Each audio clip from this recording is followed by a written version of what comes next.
بسم الله الرحمن الرحيم.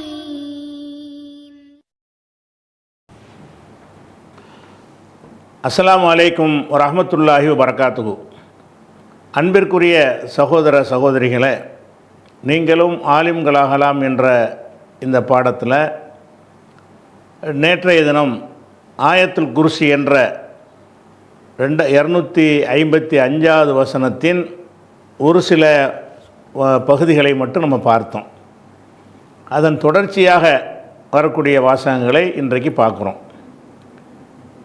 மன் தல்லதி யஷ்ஃபவு இந்தஹு, அல்லாஹ் யஷ்ஃபவுன்னா சிபார்சு பரிந்துரை செய்பவர்.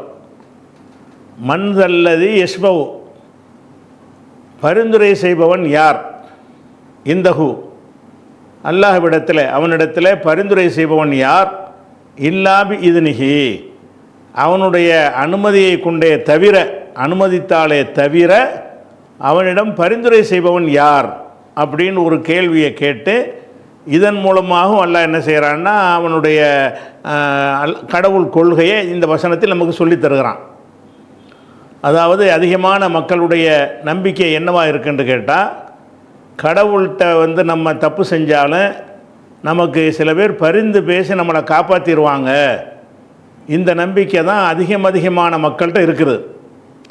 அவங்க வணங்குறது கடவுள் இல்லைன்னு அவங்களுக்கே தெரியும், மக்கா காஃபிற்கே தெரியும். அவங்க என்ன செஞ்சாங்கன்னு கேட்டால், அல்லாஹ்வை தவிர மற்ற தெய்வங்கள்னு சொல்லி சிலைகளை வணங்கி கொண்டிருந்தார்கள். ஏண்டா வணங்குறியன்னு கேட்கும்போது, ஹாவுலாய் சுஃபாவுனா இந்தல்லா, இவங்க அல்லாஹ்விடத்தில் எங்களுக்காக பரிந்து பேசுவாங்க என்று அன்றைய காஃபிர்கள் சொன்னதாக குர்ஆன் சொல்கிறது. அப்போ இன்றைக்கு கூட முஸ்லீம்னு சொல்லி கொண்டிருக்கக்கூடிய அதிகமான பேர் செத்தவர்கள் அடக்கம் செய்யப்பட்ட இடத்துல போய் வணங்குகிறார்கள். ஏன் வணங்குறீங்கன்னு கேட்டால், நாங்கள் அவங்க கடவுள் நினச்சி வணங்கலை, அவங்க அல்லாட்ட எங்களுக்கு பரிந்துரை செய்வாங்க, சிபாரிசு பண்ணுவாங்க என்பதற்கு தான் வணங்குகிறோம் அப்படின்னு சொல்லி ஒரு வாதத்தை வைத்து இந்த இணை கற்பிப்பதை நியாயப்படுத்துகிறார்கள். இந்த நியாயப்படுத்தக்கூடிய தன்மை பல மதங்களில் கடவுள் கொள்கைக்கு மாற்றமாக இருக்கிறது.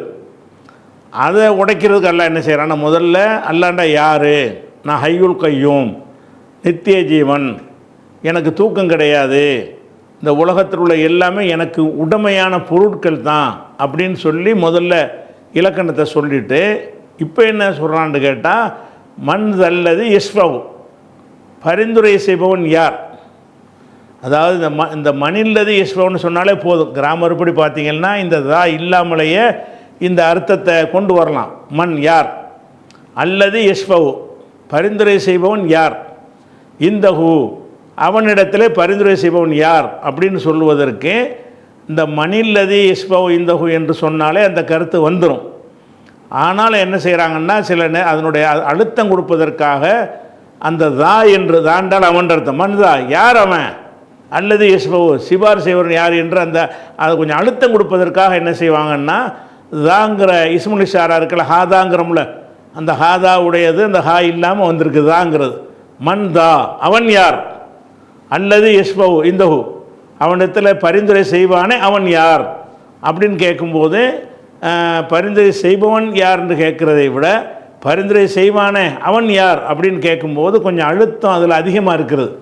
அதுக்காக அல்லாஹ் என்ன செய்கிறான்னு கேட்டால், மன் தல்லதி யஷ்ஃபவு அவனிடத்தில் பரிந்துரை செய்வானே அவன் யார், இல்லாபி இதுனிகி அவன் அனுமதித்தாலே தவிர, அல்லாஹ் அனுமதித்தாலே தவிர அவன்கிட்ட பரிந்துரை செய்பவன் யார் அப்படின்னு கேட்பதன் மூலமாக அல்லாஹ் என்ன செய்கிறான்னு கேட்டால், ஏண்டா நீங்களாக போட்டுக்கிட்டு இவர் பரிந்துரை செய்வார் அவர் பரிந்துரை செய்வார்னு சொல்கிறீங்களே, அவர்லாம் பரிந்துரை செய்யலாம். இப்போ என்கிட்ட பரிந்துரை நான் கொடுக்கணும், யார் பரிந்துரை செய்யணும்னு நான் தான் முடிவெடுப்பேன், யாருக்காக பரிந்துரை செய்யணும்னு நான் தான் முடிவெடுப்பேன். இதில் நீங்கள் பரிந்துரை செய்வார்கள் என்று சொல்லி கொண்டு நீங்கள் என்ன செய்கிறீங்க, சிலரை வணங்குறீங்க, அது தவறுன்னு காட்டுவதற்கு தான் அல்லாஹ் என்ன செய்கிறான்னு கேட்டால், இதுவும் ஒரு கடவுள் கோட்பாட்டில் முக்கியமான ஒரு அம்சம்.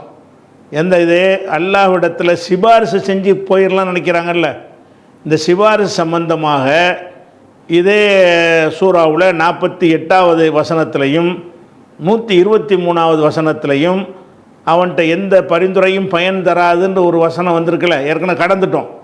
அதில் இந்த ஷஃபாத்தை பற்றி முழுசாக விளக்கிட்டோம். பரிந்துரைண்டா என்ன, யாருக்கு பரிந்துரை செய்வாங்க, யாருக்கு அல்ல அனுமதி கொடுப்பான், பொதுமக்கள் பரிந்துரை செய்வாங்களா, நபிமார்கள் பரிந்துரை செய்வாங்களா, இந்த விவரங்கள் எல்லாம் 48லையும் 123 வசனத்துலையும் லா தன்ஃபவு ஷஃபாத்துன், எந்த பரிந்துரையும் பயன் தராதுன்னு ஒரு வசனம் இருக்குல்ல, அதில் உங்களுக்கு நல்லா விளக்கிட்டோம். அது ரிப்பீட்டாக போயிடக்கூடாது, சுருக்கமாக மட்டும்தான் சொல்கிறேன். என்ன அப்போ மன்தல்லது யஷ்பவ இந்தஹு, அவனிடத்தில் பரிந்துரை செய்பவன் யார், இல்லா வீதினை அப்படின்னா என்ன அர்த்தம்னா எவனும் இல்லை, அவன் அனுமதித்தாலே தவிர பரிந்துரை செய்யலாது.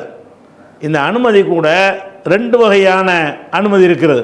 ஒன்று பரிந்துரை ஒருத்தன் செய்ய போகிறான்ல, அவன் அனுமதி வாங்கணும். 2வது யாருக்கு பரிந்துரை என்று அல்லாஹ் முடிவெடுப்பான். ஒரு ஆளுக்கு பரிந்துரை செய்ய அனுமதிப்பான், அனுமதிச்சுட்டு நீ இந்த ஆளுக்கு மட்டும் பண்ண, இந்த ஆளுக்கு நீ பண்ணாதேன்றான். அப்போ யாருக்கு பரிந்துரை செய்வது என்பதையும் அவன்தான் அனுமதிக்க வேண்டும். அந்த பரிந்துரை செய்கிற வாய்ப்பு யாருக்கு கிடைக்கும் என்பதையும் அவன்தான் முடிவெடுப்பான். இப்போ மஹ்ஷர் மைதானத்தில் ஹவுலுல் கௌசருக்கு ரசூலுல்லாஹ் நின்று தண்ணீர் வழங்கி கொண்டு இருக்கும் பொழுது சில சஹாபாக்கள் வருவாங்க, மலக்குகளால் தடுக்கப்படுவாங்க. அப்போ அஸ்ஹாபி இவங்கெல்லாம் என்னுடைய தோழர்கள் ரசூலுல்லாஹ் சொல்லுவாங்க. அப்போ அல்லாஹ் என்ன செஞ்சிருவான், யா முஹம்மத் லா தத்ரி மா அஹதசு பாதக, உனக்கு பிறகு இவர்கள் என்ன செய்தார்கள் என்பது உனக்கு தெரியாது, இவங்களுக்கு பரிந்துரை செய்யாதங்கிறான். பரிந்துரை செய்கிறது கூட யாருக்கு செய்யணும் யாருக்கு செய்யக்கூடாதுங்கிறதுனே ஒரு கணக்கு வச்சுருக்கான்ல, அதுக்கு இது ஆதாரம். ரசூலுல்லாவாக இருந்தாலும் யாருக்கு செய்யலாம் என்பது அல்லாஹ் தான் முடிவு செய்வான். அப்போ ரசூலுல்லாவும் சிபாரிசு செய்வாங்க, மூமின்கள் செய்வாங்க, எல்லா நபிமார்களும் செய்வாங்க, மாணவர்கள் செய்வாங்க. யாருக்கு செய்வாங்க, ஒலா யஷ்ஃபவுன இல்லா லிமன் இர்தலா, அல்லாஹ் யாரை பொருந்தி கொண்டானோ அவருக்காக தவிர மற்றவருக்கு பரிந்துரை செய்ய மாட்டார்கள் என்றெல்லாம் அல்லாஹ் நமக்கு தெளிவுபடுத்தி இருக்கிறான். அதை முன்னரே நம்ம விளக்கிட்டோம். இப்போ நம்ம விளக்கிற என்னென்னு கேட்டால், இறை கோட்பாட்டில் கடவுள் கொள்கையில் நம்ம ஆழமாக வச்சுக்கிற ஒரு விஷயம் என்னென்னு கேட்டால், அல்லாஹ் ஹய்யுல் கையும், அதாவது நித்திய ஜீவன், அவனுக்கு தூக்கம் மறதி அசதிலாம் கிடையாது, 2வது தன்மை. அது மாதிரி உலகத்தில் உள்ள வானத்தில் பூமியில் உள்ள எல்லாத்துக்கும் அவன் தான் எஜமான், 3வது தன்மை. 4வது தன்மை என்னென்னு கேட்டால், அங்கே பரிந்துரை சிபாரிசு இதெல்லாம் ஈடுபடாது, எஜமான் நான் தான். மறுமை நாளில் சரி அல்லாஹ்வுடைய சிபாரிசு, இந்த பெரியார்கள் மகான்கள் சிபாரிசு பண்ணி நம்மளை கரை சேர்த்துருவாங்கன்னு நினச்சிங்கன்னா அது நடக்காது. நானாக யாருக்கு அனுமதிச்சேனோ அவங்க தான் செய்வாங்க, யாருக்காக பரிந்துரை செய்யலாம் என்று அனுமதித்தேனோ அவங்களுக்கு தான் செய்ய முடியும். பரிந்துரை செய்ய சொல்லி ஏற்றுக்கிற மாட்டேன்றவர்களாக சொல்லிடுவான். சிலருக்கு பரிந்துரை செய்யின்னு சொல்லிவிட்டு இவனுக்கு முடியாது. அப்படி பரிந்துரை குலில்லாஹி ஷஃபாத்து ஜமியா, பரிந்துரையுடைய முழு அம்சமும் அல்லாஹ்வுக்கு தான் சொந்தம். பேருக்கு ஃபார்மாலிட்டி தான் பரிந்துரை. அவன் யாரையாவது சொர்க்கத்தில் நரகத்திலேருந்து சொர்க்கத்துக்கு மாற்றணும்னு முடிவு எடுத்துட்டான்னு சொன்னால் அவனாக கூப்பிட்டு என்ன செய்வான், ஏன்ப்பா உனக்கு தெரிஞ்சால் தானே அவனுக்கு சிபாரிசு பண்ணுன்னு நல்லா கேட்பான். முடிவு அவன் எடுத்துட்டான் இவனுக்கு வெளியேற்றணும்னு. இந்த ஒரு நல்ல மனுஷனுக்கு ஒரு கௌரவமாக இருக்கட்டுமே அப்படிங்கிறதுக்காக வேண்டி உங்கள் மாமா நரகத்தில் கிடக்கிறார்லப்பா, அவருக்காக என்கிட்ட சிபாரிசு பண்ணுன்னு நல்லா கேட்பான். மூமின்கள் என்ன செய்வாங்க, அவனுக்கு பரிந்துரை செஞ்சவனே சரி நீ சொன்னதுனால விட்றேன், அவன் முடிவு எடுத்து இப்போ தான் கேட்க சொல்கிறான். இப்படிலாம் நடக்கும் சிபாரிசு என்பது. அப்போ இந்த சிபாரிசை கொண்டு தப்பிக்கிறதுங்கிற ஒரு கொள்கையினால தான் இணை கற்பித்தல் மலிந்து கிடக்கிறது எல்லா சமுதாயங்கள்லையும், மக்கா காஃபிர்ட்டையும் அதனால தான் மலிந்து இருந்தது. இன்றைக்கு முஸ்லீம்ங்கிற பேரில் ஷிர்க் வைக்கிறவர்கள்ட்டையும் இந்த பரிந்துரை ஷபாத்து பெரியார்கள் எங்களுக்கு வாதாடுவார்கள், இந்த ஒரு நம்பிக்கை தான் அடிப்படையாக இருக்கிறது. அதுக்கு ஒரு சம்மட்டி அடியாக இந்த கடவுள் கொள்கை எல்லாம் சொல்லிடுறான். அடுத்ததாக ஏலமு, அவன் அறிகிறான், மா பைன ஐதீஹிம், அவர்களுக்கு முன்னால் உள்ளதையும், கைகளுக்கு இடையில் உள்ளதுன்னா முன்னால் உள்ளதுன்னு அர்த்தம். 2 கை இருக்குன்னு வைங்களேன், 2 கைக்கு நடுவில் ஒரு பொருளை வச்சுருக்கேன்னு வைங்க, அது முன்னால் தானே இருக்கேன். அதனால் கைகளுக்கு நடுவில் அந்த வார்த்தையை போடுவாங்க. எதுக்குன்னு கேட்டால் முன்னால் இருக்கிற பொருளுக்கு பயன்படுத்துவாங்க. ஏலமும், அவன் அறிகிறான், மா பைன ஐதீஹிம், அவங்களுக்கு முன்னால் உள்ளதையும், ஒமா ஹல்ஃபஹும், அவங்களுக்கு பின்னால் உள்ளதையும் அவன் அறிகிறான். ஒலா யுஹீதூன பிஷைஇம் மின் இல்மிஹி, அவனுடைய அறிவில், அவன் எதை அறிந்து வைத்திருக்கிறான் அந்த அறிவில் ஒரு சிறிதும் இவர்கள் அடைந்து கொள்ள மாட்டார்கள். இல்லா பி மாஷா, அல்லாஹ் நாடினாலே தவிர அல்லாஹ் அறிந்திருக்கிற எந்த ஒரு விஷயத்தையும் இவர்கள் என்ன செய்ய மாட்டாங்க, அறிய மாட்டாங்க அப்படின்ற ஒரு கொள்கையை இதில் அல்லாஹ் சொல்லி காட்டுறான். இது எதுக்கு சொல்கிறான்னு கேட்டால், இந்த பரிந்துரை செய்கிறத பற்றி பேசிட்டான்ல, யார் வந்து என்னிடத்தில் பரிந்துரை செய்ய முடியும் அப்படின்னு கேட்குறான்ல, இந்த பரிந்துரைக்கே முக்கியமான காரணம் என்ன? பரிந்துரை நம்ம யாருக்கு செய்வோம், உலகத்தில் யாருக்கு செய்வோம்? இப்போ எனக்கு வந்து தமிழ்நாட்டு முதலமைச்சர் எனக்கு நல்ல பழக்கம்னு வைங்க, யாராச்சும் எனக்கு போய் பரிந்துரை செய்யணுமா? எனக்கே தான் அவர் தெரியுமே, நான் முன்னால் அவர் பார்ப்பார. அப்படி நான் இருந்தேன்னு வைங்க, ஒரு முதலமைச்சரையோ ஒரு மந்திரியோ ஒரு பிரதமரையோ ஒரு அமெரிக்க ஜனாதிபதியோ எனக்கு தெரிஞ்சவர்னு வைங்க, அவர்கிட்ட போய் என்னை கொண்டு யார் அறிமுகப்படுத்தணுமா? தேவையில்லை. காரணம் என்னை பற்றி அவருக்கு தெரியும். அப்போ அவர் யாரிடத்தில் பரிந்துரை செய்கிறோமோ அவருக்கு வந்து நம்மளை பற்றி தெரிஞ்சு இருக்குன்னு சொன்னால் பரிந்துரை அவசியமாகுமா? நீங்கள் அல்லாஹ்வுக்கு பரிந்துரைங்கிறீங்க, பரிந்துரைண்டா என்ன அர்த்தம்? இந்த அப்துல் காதர் நல்லவர் அப்படின்னு அல்லாஹ்ட்ட எடுத்து சொல்லுவார், அதான் அர்த்தம். பரிந்துரைன்னு சொன்னால் அல்லாஹ் என்ன செய்வான், உங்களை வந்து குற்றவாளி ஆக்குவான்.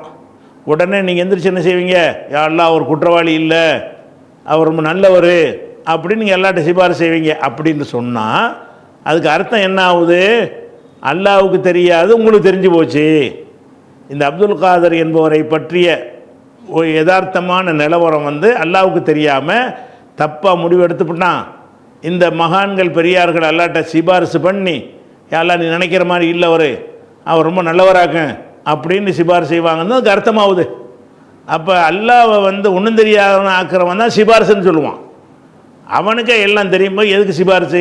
நான் வந்து அல்லாஹ்ட்ட யாரெல்லாம் இறைவான்னு துவா செய்கிறேன், இவன் யாரா புது ஆளாக இருக்கிறான், இவனை பார்த்ததே இல்லை அப்படின்பானான்ல. நான் பிரார்த்தனை பண்ணவனு அவன் யாருன்னு எனக்கு தெரியும், அல்லாஹ்வுக்கு தெரியும். நான் என்ன எண்ணத்தில் இருக்கேன்னு தெரியும், என்னுடைய கேரக்டரு பண்பாடு எல்லாமே தெரியும், நான் என்ன மனசில் நினைக்கிறேங்கிறதுக்கு அவனுக்கு தெரியும். அப்படிப்பட்டவன்கிட்ட போய்கிட்டு நான் கேட்கும் பொழுது அவன் ஏன் பரிந்துரைக்கு ஆளை கேட்க போகிறான்? தெரியாதவன் தானே பரிந்துரைக்கு ஆளை கேட்பான். தெரியாத ஒரு ஆள் என்ன செய்கிறாருன்னா, ஒரு எம்எல்ஏ பார்க்க போகிறாரு, அந்த எம்எல்ஏக்கு வர தெரியாது. இப்போ எம்எல்ஏ என்ன சொல்லுவார், ஏன்ப்பா இவன் யாருன்னு தெரியல, அவனை எப்படி நீங்கள் உள்ளே விட்றீங்க, யாராவது தெரிஞ்ச ஆளை கூட்டிகிட்டு வர சொல்லு அப்படிம்பாரா இல்லையா? அப்போ தெரியாத ஒரு ஆளாக இருந்தால்தான் அவரிடத்தில் போய் யாராவது பரிந்துரை செய்வாங்க. நல்லா தெரிஞ்ச ஒரு தந்தைகிட்ட போய் மகனுக்கு எவனா பரிந்துரை செய்வானா, இவர் தான் உங்கள் மகன் அப்படின்னு பரிந்துரை செய்வான், அவனுக்கு தான் தெரியுமே அது. அப்போ ஒரு தந்தை மகனை அறிந்து வைத்திருக்கும் பொழுது வெளியாள் போய் என்ன செய்கிறான், தந்தைகிட்ட இவர் தான் உங்களுடைய மகன், இவருடைய பேர் இது அப்படின்னு போய் சொல்லுவானே. ஆனால் அதுக்கு நிகரான ஒரு மடமை இருக்குமா? அதே மாதிரி தான் இதுவும். நீங்கள் அல்லாங்கிறீங்க, அவனுக்கு எல்லாம் தெரியுங்கிறீங்க, அவனுக்கு தெரியாத எதுவுமே இல்லைங்கிறீங்க, ஒவ்வொரு மனுஷனுடைய அத்தனை விஷயங்களையும் ரெக்கார்ட் பண்ணி வச்சுருக்காங்கிறீங்க, வெளிப்படையாக சொல்வது மாத்திரம் இல்லாமல் மனசில் நினைக்கிறானே அது கூட அல்லாஹ்வுக்கு தெரியுங்கிறீங்க. ஒரு பக்கம் அப்படி சொல்லிக்கிட்டு இவங்க சில எங்களுக்காக பரிந்துரை செய்வாங்கங்கிறீங்க. எதுக்கு பரிந்துரை செய்வாங்கன்னு தெரியுமே, தெரிஞ்சவன்கிட்ட போய் எதுக்கு பரிந்துரை செய்கிறீங்க? தகப்பன் மகனை அறிந்து வைத்திருப்பதை விட அதிகமாக அல்லாஹ் வந்து அடியார்களை அறிந்து வைத்திருக்கிறான். அப்போ அடியார்களை அறிந்து வைத்திருக்கிறவனுக்கு பரிந்துரை தேவையா? இந்த பரிந்துரை இல்லைங்கிறதுக்கு லாஜிக் அல்லாஹ் சொல்கிறான். என்ன சொல்கிறான்? ஏலமு, அவன் அறிகிறான், மாபைன முன்னாடி உள்ளதை அறிகிறான். முன்னாடி உள்ளதை அறிகிறவனுக்கு எதுக்குடா பரிந்துரை? ஏலமு, அவன் அறிகிறான், மாபைன அதிகம், அவங்களுக்கு முன்னாடி இருக்கிறத அதையும் அறிகிறான். மனிதர்கள் வந்து முன்னாடி உள்ளதை மட்டும்தான் அறிவாங்க. இவன் ஒலாகுமா ஹல்ஃபகும், பின்னாடி உள்ளதை அறிகிறான். அல்லாஹ் வந்து அவங்களுக்கு முன்னாடி உள்ளதையும் அறிகிறான், அவங்களுக்கு பின்னாடி உள்ளதையும் அறிகிறான். அப்போ முன்னும் பின்னும் உள்ளதையெல்லாம் அறியக்கூடியவனாக இருக்கிற ஒருத்தன்ட்ட எதுக்கு நீ வந்துக்கிட்டு சிபாரிசு? அவன் அறிஞ்சு வச்சிருக்கிறானே, அதில் ஒரு துளி கூட இவனுக்கு தெரியாது. இப்போ என்னை பற்றி இறைவன் அறிஞ்சு வச்சிருக்கிறான அந்த அறிவில் ஒரு துளி இவனுக்கு தெரியுமா? நீ நினைக்கிற மகான் பெரியாருக்கெல்லாம் தெரியுமா என்னை பற்றி? என்னத்தை பற்றி பரிந்துரை செய்ய போகிறாரு?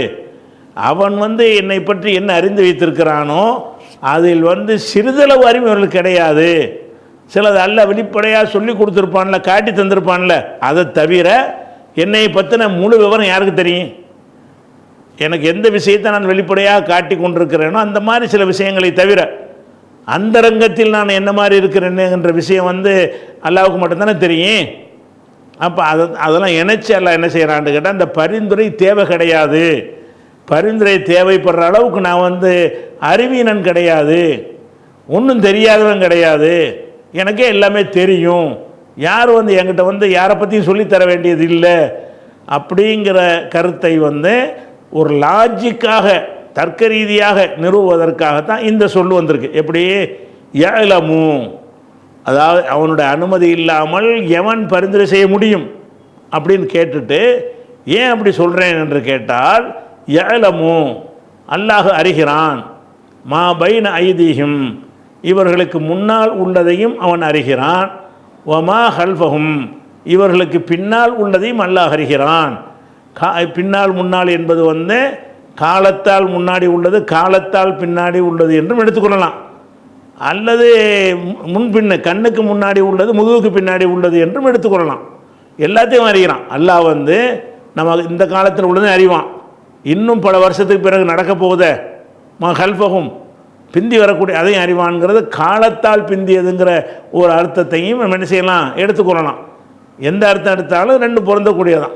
ஏலமு அவன் அறிகிறான், மாபைன் ஐதீகம் அவர்களுக்கு முன்னால் உள்ளதையும் அறிகிறான், ஒமா ஹல்ஃபஹும் அவர்களுக்கு பின்னால் உள்ளதையும் அறிகிறான்.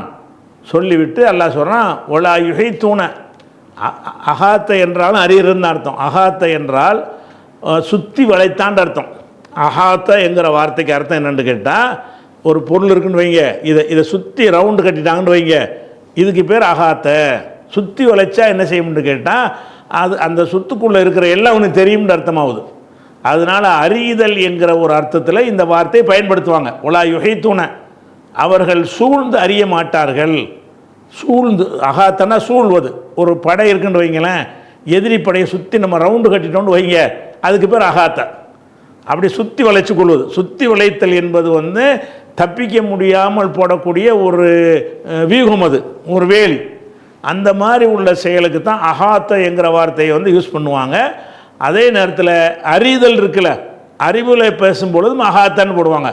அகாத்த பி குல்லி ஷைஇன் இல்மா, ஒவ்வொன்றையும் கல்வியால் அவன் சூழ்ந்து கொண்டிருக்கிறான் அப்படின்னா அறிந்து கொண்டிருக்கிறான்னு அர்த்தம். இப்போ அகாத்த என்கிறது வந்து இந்த வசனத்தில் வந்து அறிகிறத குறிக்குது. உலா யுகைத்தூண அவர்கள்னா மற்ற மனிதர்கள், யுகைத்தூண அவங்க சூழ்ந்து அறிய மாட்டார்கள், பிஷையின் சிறிதளவு கூட, செய்யின்னா சின்னதுன்னு அர்த்தம், பிஷையின் இல்மிஹி அல்லாவுடைய இல்முல சிறிதளவை கூட இவர்கள் சூழ்ந்தறிய மாட்டான். நான் அறிஞ்சிருக்கிறத சிறிதளவு கூட உனக்கு தெரியாது, நீ எனக்கு சிபாரிசு பண்ண போறியா? நான் எல்லாத்தையும் அறிஞ்சு வச்சுருக்கிறேன், அதை நானும் அறிஞ்சு வச்சுக்கிறேன், நீனு அறிஞ்சு வச்சுக்கிறேங்கிற அளவுக்கு நீ சமமாக இருக்கிறியா, எனக்கு சமமாக இருக்கிறியா? நான் தான் அறிஞ்சு வச்சுருக்கிறேன், உனக்கு ஒன்றுமே தெரியாது. உலா யுகைத்தூண இந்த மனிதர்கள் சூழ்ந்து அறிய மாட்டார்கள், பிஷையும் இல்மிஹி அவனுடைய இல்முல அவனுடைய ஞானத்தில் சிறிதளவையும் சூழ்ந்தறிய மாட்டார்கள், இல்லா பிமாஷா அல்லாஹ் நாடினானே அதை தவிர. சில விஷயம் நமக்கு தெரியத்தானே செய்யும். சில விஷயம் உதாரணமாக இஸ்மாயில் இருக்கிறாரு, அவர் இப்ராஹிமுடைய மகன் நம்ம அறிஞ்சு வச்சுருக்கிறோம், இது தெரியுமா தெரியாதா? இது தெரியும், அவ்வளோதான் தெரியும் உனக்கு. இல்லை அல்லாஹ் நாடியது என்னன்னு கேட்டால், வெளிப்படையை அவங்களுக்குள்ள அறிமுகமாகி கொண்ட விஷயங்கள் இருக்க, அது உங்களுக்கு தெரியும், அல்லாவுக்கும் தெரியும். இப்ராஹிமுடைய மகன் இஸ்மாயில் என்பது அல்லாவுக்கும் தெரியும், உங்களுக்கும் தெரியும். சோறு சாப்பிட்டா பசி போகுங்கிறது அல்லாவுக்கும் தெரியும், உங்களுக்கும் தெரியும். இப்படி சில விஷயங்கள் அல்லாஹ் நாடின சில விஷயங்களை தவிர மனம் சார்ந்த விஷயங்கள் இருக்குல்ல, ஒருத்தனுடைய கேரக்டர் சார்ந்த விஷயங்கள், வெளிப்படையாக பார்த்து அறிந்து கொள்ள முடியாத விஷயங்கள், இறைவன் மாத்திரமே அறிந்து கொள்ளக்கூடிய விஷயங்கள், அதை இவனுக்கு அறிய முடியாது. நீங்கள் எதை அறிஞ்சிக்கிறீங்க? அல்லாஹ் எதை அறியக்கூடிய வகையில் உங்களை படைத்திருக்கிறானோ. ஒருத்தனை பற்றி ஒருத்தன் அறிகிற மாதிரி எல்லாம் படைத்தனை வச்சுருக்கிறான். ஒரு ஆளை பற்றி ஒரு ஆளை அறிகிற மாதிரி பல புற அடையாளங்களை வைத்து ஒருவரை பற்றி ஒருவர் அறிந்து கொள்ளக்கூடிய வகையில் தான் அல்லாஹ் வந்து மனிதர்களை படைத்திருக்கிறான்.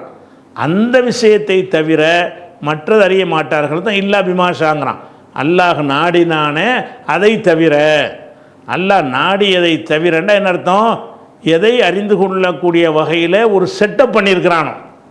பிறரை பற்றி ஒருத்தன் மற்றவனை பற்றி அறிந்து கொள்வதில் எதை அறிந்து கொள்ளும் வகையில் உங்களுக்கு அந்த வாய்ப்புகளை ஏற்படுத்தி தந்திருக்கிறானோ அந்த விஷயத்தை தவிர மற்ற விஷயங்கள் அவனுக்கு தெரியும், உங்களுக்கு தெரியாது. அப்போ என்னதுக்கு சிபாரிசு?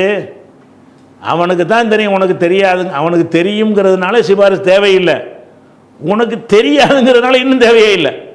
உனக்கு தெரியாத அவனுக்கு தெரியும். தெரியாத ஒருத்தன் வந்து தெரிஞ்சவனுக்கு சிபாரிசு பண்ணுவானா? ஒரு எம்எல்ஏக்கு சிபாரிசு பண்ணுற ஒரு ஆளை கூட்டிகிட்டு போய் சொல்கிறாங்க. இந்த கூட்டிகிட்டு போகிறானே அவனும் எம்எல்ஏக்கு தெரியாது. இது ஒர்க் அவுட் ஆகும், வேலைக்கு ஆகுமா? இது வேலைக்கு ஆகாது. அல்லாஹ் வந்து 2 லாக் வைக்கிறான். ஒன்று என்ன செய்கிறான்? எனக்கு தாண்டா எல்லாம் தெரியுங்கிறான். சிபாரிசுக்கு வேலை இல்லை. சிபாரிசுக்கு வர்றேங்கிறிய உனக்கு ஒன்றும் தெரியாதுங்கிறான். அதனால நீ சிபாரிசு பண்ண முடியாது. அப்போ 2 பலவீனத்தை அடித்து அப்போ என்ன அல்லாட்ட சிபாரிசு பண்ணுறங்கிற, அல்லாட்ட ரெக்கமெண்ட் பண்ணி காப்பாற்றுவாங்கிறிய. இந்த ஒரு ஆயத்தில் குறித்து போதுங்க தௌஹீதை நிலைநாட்டுவதற்கு இந்த ஒரு வசனமே போதுமான வசனமாக இருக்கிறது. திருப்பி ஒருக்கா பாருங்க. மன்து அல்லது யஸ்வ இந்தஹு, அவனிடத்தில் யார் தான் பரிந்துரை செய்ய முடியும், யார் பரிந்துரை செய்ய முடியும்னு சொல்கிறதா இருந்தால் இந்த தா இல்லாட்டி அப்படி அர்த்தம் செய்யலாம். இந்த தா வர்றதுனால யார் தாண்டு போட்டுக்கிறோங்க. 2 தடவை வந்து அந்த வலியுறுத்தி சொல்கிற மாதிரி வரும்ல. மன்து அல்லது யஸ்வஹு, யார் தான் பரிந்துரை செய்ய முடியும், இந்தஹு அல்லாஹ்விடத்தில், இல்லா பி இதுனிஹி, அவனுடைய அனுமதியின் மூலமாகவே தவிர யார் பரிந்துரை செய்ய முடியும். ஏலமு, அவன் அறிகிறான், மாபைன் ஐதீஹிம், அவர்களுக்கு முன்னர் உள்ளதையும் அறிகிறான், ஒமா ஹல்பஹும், அவங்களுக்கு பின்னர் உள்ளதையும் அறிகிறான். வலா யுஹைதூன, இவர்கள் அறிய மாட்டார்கள், பிஷையின் சிறிதளவும் அறிய மாட்டார்கள், மின் இல்மிஹி, அவனுடைய இல்மு இருக்குல்ல அந்த இல்மில் அவனுடைய ஞானத்தில் இருந்து சிறிதளவும் இவர்களுக்கு கிடையாது. அப்போ அறவே கிடையாது. நமக்கு சில தெரியுமே அப்படின்னு கேட்டிங்கன்னா, இல்லா பி மாஷா, அல்லாஹ் எதை நாடி இருக்கிறானோ அதை தவிர, எதை தெரிகிற மாதிரி ஒரு செட்டிங் பண்ணி வச்சிருக்கிறானோ. உலகத்தில் இன்னும் ஒரு ஆளை பற்றி ஒரு ஆள் தெரிந்து கொள்றதுக்குன்னு சில வழிமுறை இருக்குல்ல, அந்த வழிமுறையில் அறிந்து கொண்டதை தவிர மற்ற, உதாரணம் ஒருத்தன் உயரமாக இருக்கிறான், இந்த உயரமாக இருக்கிறான் என்ற விஷயம் எனக்கு தெரியும்ல, அல்லாவுக்கும் தெரியும்ல. உயரமான ஒருத்தனை வந்து அல்லாஹ் உயரமானவன் வழங்கி வச்சிருக்கிறான். நானும் பார்த்துப்பட்டு உயரமானவன் வழங்குறோம். கருப்பாக இருக்கிற ஒருத்தனை வந்து கருப்பாக இருக்கிறான்னு அல்லாஹ் வழங்குறான். நானும் கருப்பாக இருக்கிறான்னு வழங்கி வச்சிருக்கிறேன். இது அல்லாஹ்வுடைய இல்மு, எனக்கு இருக்குன்னு சொல்ல முடியாது. இது நாடியதில் வந்துடும். அல்லாஹ் நாடியதை தவிர எதை அறிந்து கொள்வதற்கு அல்லாஹ் செட்டப் பண்ணியிருக்கிறானோ அது அவன் நாடியது. அவன் நாடியதை தவிர அவனுக்கு மாத்திரமே தெரிந்த விஷயங்களை வந்து வேற எவனும் அறிய முடியாது அப்படின்னு அல்லாஹ் என்ன செய்கிறான், இதை சொல்லி போடுறான். அதுக்கடுத்து வசியன்னா விசாலமாகி விட்டது. வசியன்னா என்ன அர்த்தம்? விசாலமாக இருக்கும்ல, அதாவது விரிந்திருக்கும்ல, அதுக்கு பேர் வசியம்பாங்க. அப்போ இன்னர்லி வாசியா, என்னுடைய பூமி ரொம்ப விசாலமாக இருக்கிறது அப்படின்னு சொல்லி என்ன செய்கிறாங்க, அல்லாஹ் வாசிவுல் மகஃபிரா, அல்லாஹ் விசாலமான மன்னிப்புக்குரியவன், அந்த அந்த அர்த்தத்துக்கு உரியது வசியா என்பது. வசியா விசாலமாகிவிட்டது. குர்சியுகு, அவனுடைய குருசி என்றால் வந்து ஒரு அகராதியில் எடுத்து பார்த்தீங்கன்னா சேர் சொல்கிறோம்ல, சேர் தான் குருசிங்கிறது, விளங்குதா? இப்போ உதாரணமாக குருசிங்கிறது நீங்கள் இப்போ அரபு மொழி இந்த நவீன அரபில் சொல்லி கொடுக்கும்போது குருசின்னு போட்டு சேர் படம் போட்டிருப்பாங்க. குருசி என்றால் உட்காரக்கூடிய ஒரு சேர், இருக்கை, அப்போ நாற்காலி.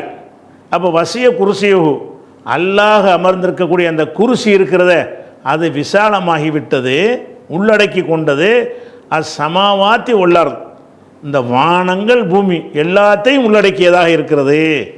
அல்லாஹ் ஐயா, நான் வந்து குருசியில் இருக்கிறேன், நான் ஒரு ஆசனத்தில் இருக்கிறேன்.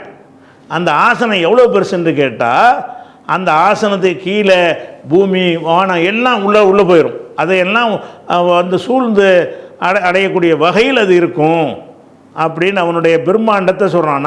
நான் எப்படி பெருமாண்டமானவன், நான் அமர்ந்திருக்கிற குருசி எவ்வளவு பெருமாண்டமானது அப்படிங்கிறதுக்கு அல்லாஹ் என்ன செய்கிறான்னா, வசியா குருசியுகு, அல்லாஹ்வுடைய குருசி விசாலமாகிவிட்டது, உள்ளடக்கி கொண்டதுன்னு அர்த்தம். விசாலமாகிடுச்சு நான் கொள்ளுகிறது. எதை கொள்ளுகிறது? அது சமாவாத்தி உள்ளல், வானங்களையும் பூமியையும் அது கொள்ளும், உள்ளடங்கி இருக்கும், அவ்வளோ பெருசுன்னு சொல்கிறான். இப்போ நம்ம வசிக்கிறது பூமியிலேருந்து இப்படியே மேலே போனோம்னா முதல் வானம் வரும். அதுக்கு இன்னும் மனுஷன் போகவே இல்லை. அந்த வானத்துக்கு என்ன செய்யலை, இங்கனுக்குள்ளே தான் போயிட்டுருக்காங்க. செவ்வாய் சக்திக்கு சுக்கிரன் இதுக்கு தான் போகிறானுங்களே தவிர வானத்தை அடையவே கிடையாது. ரொம்ப கஷ்டப்பட்டு கடைசியாக அந்த வானத்தை அடைஞ்சால் கூட முதல் வானம் இருக்குல்ல, அந்த முதல் வானத்துக்கு அப்புறம் இதே மாதிரி மூடப்பட்ட வானம் இப்படி ஒரு 7 இருக்கிறது. இந்த 7 வானத்துக்கு மேலே தான் அல்லாஹ்வுடைய குருசி இருக்குது. அந்த குருசி கீழே தான் அவ்வளோ அடங்கியிருக்கிறது. நம்ம ஒரு சேரில் உட்காந்து கொண்டு அந்த சேரு கீழே ஒரு ஒரு ஒரு பாலை போட்டோன்னு வைங்க, அந்த பால் வந்து சேருக்குள்ளே அடங்கியிருக்கா இல்லையா? இந்த மொத்த உலகமும் ஒரு பால், இந்த பூமி வானங்கணும் எல்லாம் சேர்ந்து ஒரு ஒரு ஒரு பந்துன்னு வைங்களேன், ஒரு உருண்டைன்னு வைங்க. அந்த உருண்டை எங்கே உண்டை வச்சுருக்குன்னு கேட்டால் நான் உட்கார்ந்துருக்கிற சேரு கீழே வச்சுருக்குது. அப்போ அந்த சேரு வந்து அந்த குளோப் இருக்கிற அந்த உருண்டை அது எல்லாத்தையும் உள்ளடக்கி இருக்கிறது, அதை விட பெருசாக இருக்கிறது. அப்படியாக அல்லாஹ் ஒரு இடத்துல அமர்ந்திருக்கிறான். அந்த அமர்ந்திருக்கிறது எப்படிப்பட்ட இடத்துல அமர்ந்திருக்கிறான்னு கேட்டால் அது உள்ளக்க அந்த வானம் பூமிலாம் போயிடும் போய் இருக்குது. அப்போ முதல்ல அந்த எல்லாத்துக்கும் மேலே இருக்கிறது குர்சி. அந்த குர்சிக்கு கீழே தான் 7 வானங்கள் இருக்கிறது. 7 வானங்களுக்கு கீழே உள்ள பூமி இருக்குன்னா ரெண்டுக்கு மத்தியில் உள்ளதான் வந்துடும். சூரியன், சந்திரன், வியாழன், செவ்வாய், புதன் எல்லாமே அதுக்குள்ளே அடங்கிடும். இது எல்லாமே அது உள்ளக்கத்தான் இருக்குது. அப்படின்னு சொன்னால் நான் எவ்வளோ பிரம்மாண்டமானவன் என்பதையும் நல்லா காட்டுறான். நான் அமர்ந்திருக்கிற ஆசனம் எவ்வளோ பிரம்மாண்டமானது அப்படிங்கிறதையும் நல்லா என்ன செய்கிறான், காட்டுகிறான். அப்போ வந்து இது ஒரு குர்சியாச்சா. இந்த குர்சிண்டா என்னங்கிறதுக்கு என்ன செய்கிறாங்கன்னு கேட்டால், அந்த குர்சிங்கிற வார்த்தை எல்லாம் இங்கே பயன்படுத்துகிறான்னா சில இடங்களில் அர்ஷன்னு பயன்படுத்துகிறான். சில இடத்துல என்ன செய்கிறான், அர் ரஹ்மான் அல்லல் அர்ஷிஸ்தவா, ரஹ்மான் வந்து அர்ஷின் மீது அமர்ந்து விட்டான் அப்படின்னு அர்ஷுங்கிற வார்த்தை எல்லாம் என்ன செய்கிறான், அதை வந்து பயன்படுத்துகிறான் பல இடங்களில். அரிசுண்டா எதுக்கு சொல்கிறதுன்னு கேட்டால், அரசு குருசு ரெண்டுக்குமே என்ன அகராதியில் வித்தியாசம்னு கேட்டால், ஒரு ஆட்சி அதிகாரம் உள்ளவர்கள் ஒரு இருக்கை வச்சுருப்பாங்கல்ல, அந்த இருக்கைக்கு அரசும்பாங்க. உங்களை மாதிரி என்னை மாதிரி ஆளுக்க உட்காரக்கூடியதை குருசிம்பாங்க. குருசிங்கிறது எதுக்கு சொல்லுவாங்கன்னு கேட்டால், பொதுவாக இருக்கைன்னு அர்த்தம். அரசு என்று சொன்னால் மன்னருடைய இருக்கை. மன்னர் இருக்கைக்கு தமிழில் என்ன செய்வாங்கன்னா சிம்மாசனம்னு சொல்லுவாங்க. சிம்மம்டா சிங்கம், சிங்க ஆசனம், சிங்கம் உட்கார்ந்துருக்கிற ஆசனம். அவர் ராஜா வந்து சிங்கமாக அவரில் உட்கார்ந்துருக்கிறாராம். அதனால் அந்த அந்த ஆசனத்துக்கு என்ன பேர் வச்சுருவாங்க, சிம்மாசனம்ன்றாங்க. சிம்மாசனம்னு சொல்லுவாங்க. சிம்மங்கிறது வந்து அது வந்து பெண் சிங்கத்துக்கு சொல்லுவாங்க. அதை சிங்கம்னு சொல்லுவாங்க. சிங்காசனாதிபர்கள் திக்கு திகந்தமும் கொண்டாடிய வந்து தீன்குறி நிற்பர் கோடின்ற ஒரு மஸ்தான் படிப்பார்ல, அதில் என்ன செய்வார், சிங்காசனாதிபதிகள் நதரேந்திய வந்து ஜெய ஜெயா வெண்பர் கோடின்னு படிப்பார்ல, அது ஷிர்கான பாட்டு, அது ஒரு விஷயம். அந்த சிங்காசனம், அந்த சிம்மாசனம் என்கிற வார்த்தை வந்து சிங்காசனம்ங்கிற வார்த்தைனாலும் சொல்லுவாங்க. ஏன் அந்த வார்த்தை வருதுன்னு கேட்டால், அந்த ஆசனத்தின் மீது உட்கார்ந்துருக்கிற ராஜாவை சிங்கம் என்று கற்பனை பண்ணி சிங்காசனம், சிங்கம் உட்காரக்கூடிய ஆசனம் அப்படின்னு சொல்லி அந்த இருக்கைக்கு பேர் வச்சுட்டாங்க. அப்போ ராஜாக்கள் உட்காரக்கூடிய இருக்கைக்கு பேர் அரிசு. பொதுவாக இருக்கைக்கு பேர் குர்சி. குர்சிங்கிறது என்னது, பொதுவாக இருக்கைக்கு பேர். அப்போ இந்த குர்சிங்கிறது வந்து பொதுவானதாக இருந்தால் அகராதிப்படி பார்த்தீங்கன்னா, நீங்கள் நாங்கள்லாம் உட்காரக்கூடிய சேருக்கு பேர் குர்சி. அகராதிப்படி எடுத்துக்கிட்டிங்கன்னா, அரண்மனையில் ராஜாக்கள் உட்காருவாங்கள்ல, தர்பார் மண்டபத்தில் உட்காருவாங்கள்ல, அவர்கள் உட்காருவதற்கென்னே ஒரு உயரமான இடத்துல பயங்கர வேலைப்பாடெல்லாம் செஞ்சு பிரம்மாண்டமான ஒரு தோற்றத்தில் என்ன ஒரு உட்காருவதற்கு செஞ்சு வச்சுருப்பாங்கள்ல, அதை போய் அரசுன்னு சொல்லுவாங்க. அப்போ அரசு குர்சிங்கிறது ரெண்டுமே உட்கார்றதுக்குரியது தான். ராஜா உட்கார்றதுக்குள்ளதாக இருந்தால் அரசு, சாதா மக்கள் உட்கார்றதா இருந்தால் குர்சின்னு அகராதியில். மார்க்கத்தில் அரசுண்டா என்ன குர்சின்னா என்னன்னு கேட்டால், ஆளுக்கு ஒரு விளக்கம் சொல்கிறாங்க. அரசையும் குர்சையும் வேறுபடுத்துகிற மாதிரி அதுக்கு எந்த ஒரு அவங்களா தான் சொல்கிறாங்க. நம்ம சிந்திச்சு பார்த்தோம்னு சொன்னால் ரெண்டும் ஒன்று தான். அரசு அல்லாஹ் வந்து அரசு கீழே தான் எல்லாமே இருக்குது. அது முதல்ல அரசில் இருக்கான்ல, அரசு கீழே தான் அனைத்துமே அடங்கி இருக்கிறது. குர்சி கீழே தான் அடங்கி இருக்கிறது. அப்போ அரிசி என்பதைத்தான் குர்சி என்றும் அல்ல அவனுடைய குர்சின்னு போடுறான்ல, அவனுடைய நாற்காலி என்று போடுவதிலேயும் அடங்கி இருக்குது. அதனால் அரசு குர்சையெல்லாம் வித்தியாசப்படுத்துகிற மாதிரி பல விளக்கங்கள் பல அறிஞர்கள் கொடுத்துருந்தாலும் அதுக்கு எந்த ஒரு ஆதாரத்தையும் காட்டி சொல்ல மாட்டேங்கிறாங்க, அவங்களா தான் சொல்கிறாங்க. ஆனால் அல்லாஹ் என்ன செய்கிறான், குர்சிங்கிறத அதுக்குள்ளே எல்லாம் அடங்கிருச்சுங்கிறான். அரசுலையும் எல்லாம் தான் அடங்கி போச்சு. அரசு கீழே தான் எல்லாமே இருக்குது. ஆக டாப்பில் என்ன இருக்குது, அரசு தான் இருக்குது. அரசில் அவன் இருக்கிறான். அரசுக்கு உள்ளே தான் எல்லாமே, இந்த அண்ட சராசரங்கள் எல்லாமே அரசு கீழே தான் இருக்குது.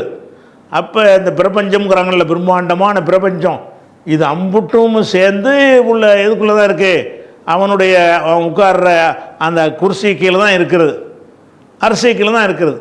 அப்போ அரிசி குர்சி என்றெல்லாம் ஒரு ஒரு ஒரு சொல்லுக்கு ஒரு பொருளுக்கு தான் ரெண்டு விதமான வார்த்தைகள் பயன்படுத்தப்பட்டிருக்கு. குர்ஆன்லேருந்து பார்த்தீங்கன்னு சொன்னால் குர்சியை பிரம்மாண்டமாக தான் நல்லா சொல்லி காட்டுறான்.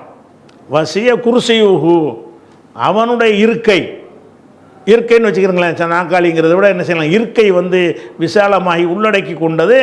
சமாவாத்தி, வானங்களை உள்ளடக்கி கொண்டது. ஒல்லருளி, பூமியையும் பூமியையும் உள்ளடக்கி கொண்டது. அப்படிப்பட்ட ஒரு விசாலமான இடத்துல நான் இருக்கிறேன். நீங்கள் அல்லான்னு சொன்ன பிடிக்கான்னு ஒரு பொம்மை மாதிரி செஞ்சு வச்சுட்டு கடவுளுங்கிறீங்க. என்ன செய்ய, ஒரு செத்தவனை புதைச்சி வச்சு 4 அடி ஒரு இடத்த காட்டி இது தான் கடவுளுங்கிறீங்க. ஒரு மரத்தை பார்த்து கடவுளுங்கிறீங்க, சூரியனை பார்த்து கடவுளுங்கிறீங்க. நான் எம்புட்டு பிரம்மாண்டமானவன், நான் உட்கார இருக்க அதுக்குள்ளே அம்புட்டு அடங்கிடுதுடா. இப்போ நான் எவ்வளோ பெருசாக இருப்பேன். அல்ல என்ன சொல்கிறான், இறைவன் சொன்னால் மிக மிக பிரம்மாண்டமானவன். ஆக பெருசே நான் தான், என்னை விட பெருசே கிடையாது, எதுவுமே கிடையாது. நீங்கள் எதோ பெருசுன்னு நினைக்கிறீங்களோ அதெல்லாம் ஒரு தூசி மாதிரி அல்லாவுக்கு. அப்போ அல்லாங்கிறவன் அவனுடைய பிரம்மாண்டத்தையும் இதில் பார்க்குறீங்க. குர்சி பெருசாக இருந்தால் அவன் அதில் உட்காரன்னு பெருசாக தானே இருப்பான். ஒரு குர்சியில் போய் எறும்பு கொண்டே உட்கார வச்சா தெரியுமா, இருக்கிற இடமா தெரியுமா, அதில் ஒரு நாக்காளியில் அந்த சேரில் உட்காந்து அந்த சேருக்கு தகுந்தவாறு ஒரு ஆளாக தானே இருக்கணும். அப்போ அல்லாஹ் தன்னை பற்றி என்ன செய்கிறான்னு கேட்டால், என்னுடைய குர்சி கீழே தான் அம்பட்டுமே இருக்குங்கிறான். நான் உட்கார்ந்துருக்கிற இருக்கைக்கு கீழே தான் இவ்வளோ இருக்கிறது. அவ்வளோ பெரிய பிரம்மாண்டமானதாக என்னுடைய இருக்கை பிரம்மாண்டம் என்றால் அதில் அமர்ந்திருக்கிற நானும் பிரம்மாண்டமானவன் அப்படின்னு சொல்லி இந்த அற்ப பாம்பை கடவுளுங்கிறான், பள்ளியை கடவுளுங்கிறான், பூனையை கடவுளுங்கிறான், எலியை கடவுளுங்கிறான். இது பூமியே கடவுள்னு சொன்னால் கூட பூமியெலாம் என்னடா அது, ஒட்டுமொத்த பூமியை நீ கடவுள்னு பூமாதாங்கிற அந்த பூமியெலாம் அல்லாவுடைய அரசியல் இருக்கக்கூடிய சும்மா ஒரு மொத்த அரசியல் இருக்கிறது பார்த்திங்கன்னா ஒரு கடுகை விட சின்னது அதெல்லாம் இந்த பூமியெல்லாம். அப்போ எல்லாமே எதை நீங்கள் கடவுள்னு சொன்னாலும் சரி அப்படிலாம் இல்லை. அல்லாங்கிறவன் அவனுடைய சைஸே வேறு, பிரம்மாண்டம், மிக பிரம்மாண்டமான ஒரு வடிவம் கொண்டவன் என்பதை காட்டுவதற்காக அல்ல என்ன செய்கிறான்னு கேட்டால் அவனுடைய இது வசிய குர்சி சமாவாத்தி உள்ள வானபூமியெல்லாம் உள்ளடக்கிருச்சுன்னு சொல்லிட்டு சொல்லிடுறான். அடுத்த ஒலா யவுது, இதை நம்ம என்ன செய்வோம் இன்ஷா அல்லாஹ் அடுத்த வசிய குர்சி சமாவாத்தி உள்ளவர்கள் வரைக்கும் பார்த்துருக்குறோம். அடுத்து உள்ளது என்ன செய்வோம் இன்ஷா அல்லாஹ் அடுத்த வாரத்து பார்ப்போம். அஸ்ஸலாமு அலைக்கும்.